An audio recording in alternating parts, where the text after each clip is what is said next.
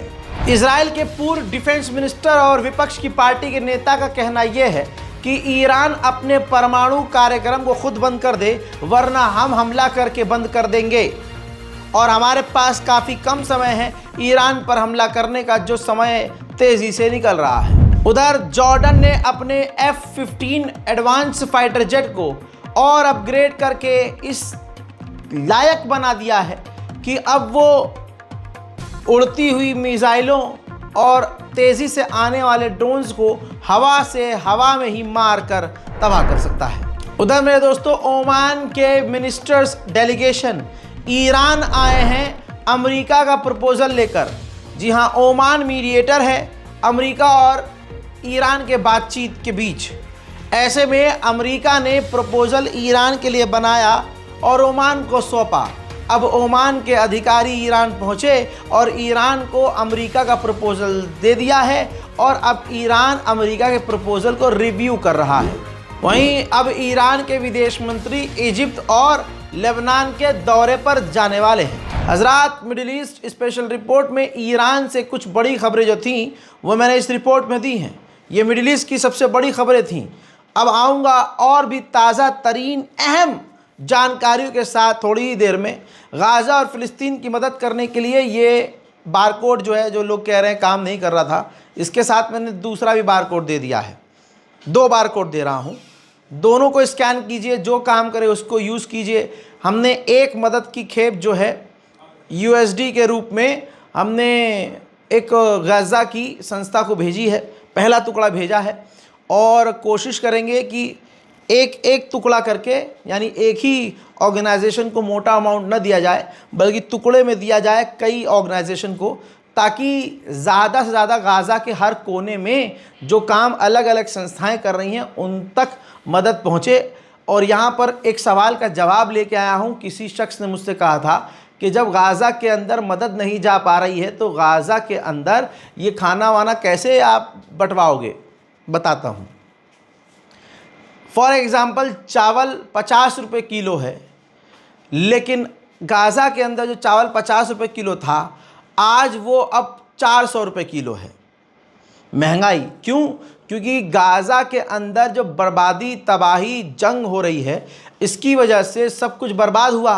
अब जब बर्बाद हो रही जगह होगी कोई, तो उसमें जो चीज़ें होंगी वो ऑटोमेटिकली महंगी हो जाएंगी। बिल्कुल सही समझा आपने। अब जब चीज़ें महंगी होंगी तो आप ये कह रहे हैं कि ये मदद कैसे आ रही? बाहर से मदद नहीं आ रही है गाज़ा के अंदर। गाज़ा में अभी भी कई जगह तहखाने हैं, स्टोर हैं, जहाँ पर ये अनाज संभाल कर रखा गया है, लेकिन इनकी कीमत बहुत ज़्यादा महंगी हो चुकी है। तो वहाँ की प्राइवेट ऑर्गेनाइजेशन जो वहाँ काम करने वाली हैं गाज़ा और फ़िलिस्तीन की, वो क्या कर रही हैं? वो दुनिया भर से मदद हासिल कर रही हैं। $200, $400, $500, $2000, $1000, जितना भी। तो अब वो जो 50 रुपये किलो जो चावल था, अब वो 400 रुपये किलो में वो ख़रीद रही हैं और जैसे तैसे उनको खुद अपने हाथों से बनाकर चारों तरफ बांट रही हैं। ये उनके काम करने का एक तरीका क्रैक करके मैंने आपको बताया है। इसी तरह से हम भी मदद भेज रहे हैं और आगे मदद भेजेंगे। जो मैंने कहा था 31 मई लास्ट डेट है। ये पिछले 5-6 दिन से बारकोड कई बार काम नहीं करता है, तो लोग मेल कर रहे हैं, रिक्वेस्ट कर रहे हैं, रज़ा भाई हम भी देना चाहते हैं, या हमने अपनी गली से कुछ लोगों को इकट्ठा किया है, हमने जो है फ़ंड इकट्ठा किया है, उसमें थोड़ा टाइम लग गया है, लिहाजा टाइम निकल गया है, तो ऐसा ना हो कि हम मदद ना भेज पाएँ।